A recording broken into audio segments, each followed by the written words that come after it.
Friends, તો જો મને મારા મમ્મીના હાથની વેજીટેબલ ખીચડી બહુ જ ભાવે છે. તો આજે મારા મમ્મી બનાવતા હતા ને, તો મેં યાદ કરીને તમારા માટે મેં વિડીયો બનાવ્યો છે. તો ચાલો આપણે જોઈએ કે મમ્મી કેવી રીતના બનાવે છે. મમ્મી, તો પહેલાં શું નાખવાનું? જીરું. જીરું. પછી હિંગ. હિંગ. પછી છે મીઠા લીમડાના પાન. મીઠા લીમડાના પાન. પછી છે મરચાં લીલા. લીલા મરચાં. પછી ડુંગળી. ડુંગળી. બધું નાખવાનું છે. ડુંગળી, ટમેટા, બટેટા અને ગુવાર. ગુવાર.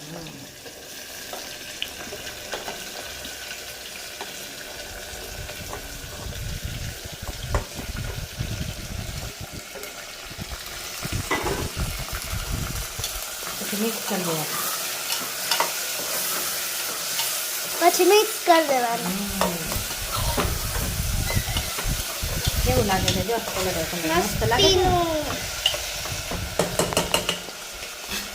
તેને એમાં મસાલા કરી લેવાનો. નાખી દેવાની હળદર. પછી લાલ મરચું. પછી છે ને મીઠું.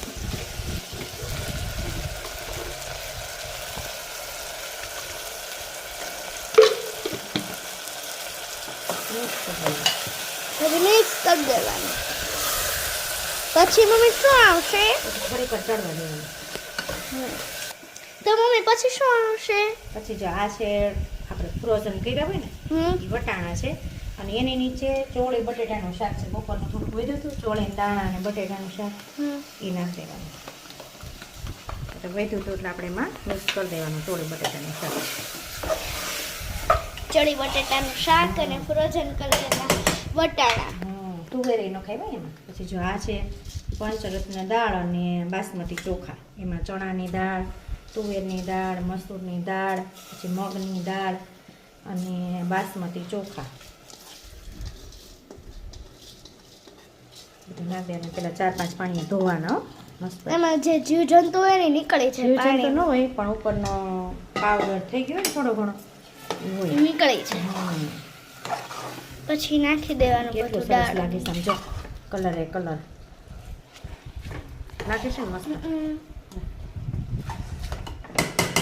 થઈ ગયું. હવે એમાં નાખી દેવાનું પાણી. પાણી આવી ગયું. પાણી. પછી એને થોડીક વાર ચડવા દેવાનું. હવે એને ઢાંકણ બંધ કરી અને સાવ ધીમા ગેસે ઉકળી ત્યાંથી થોડીક વાર આપણે રાખવાનું. પછી છે ને એના આ રીતે જો આમ ઢાંકણ બંધ કરી અને એકદમ ધીમા ગેસે એની 4 વિસલ કરવાની છે. ગેસ કરી દેવાનો ધીમો. મમ્મી, ખીચડી બની ગઈ.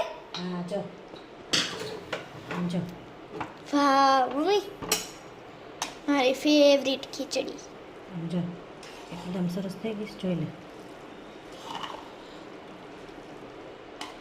વાહ મમ્મી, સુગંધ તો મેગી મસાલા જેવી આવે છે. આવે છે ને? થઈ ગઈ સરસ. અને જો થાળીમાં કાઢી લઈએ. બહુ ભાવે હો.